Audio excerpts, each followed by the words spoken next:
রমজান মানে নাজাত পাওয়া আরো যাওয়া পানা। রমজান মানে মুছে ফেলা জীবনের সব গুনাহ। রমজান মানে নাজাত পাওয়া আরো যাওয়া পানা। রমজান মানে মুছে ফেলা জীবনের সব গুনাহ।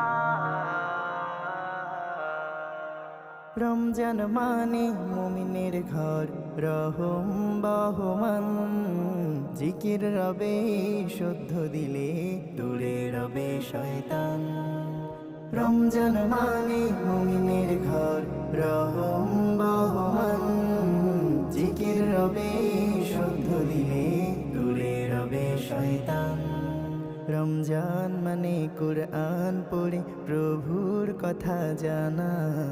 রমজান মানে মুছে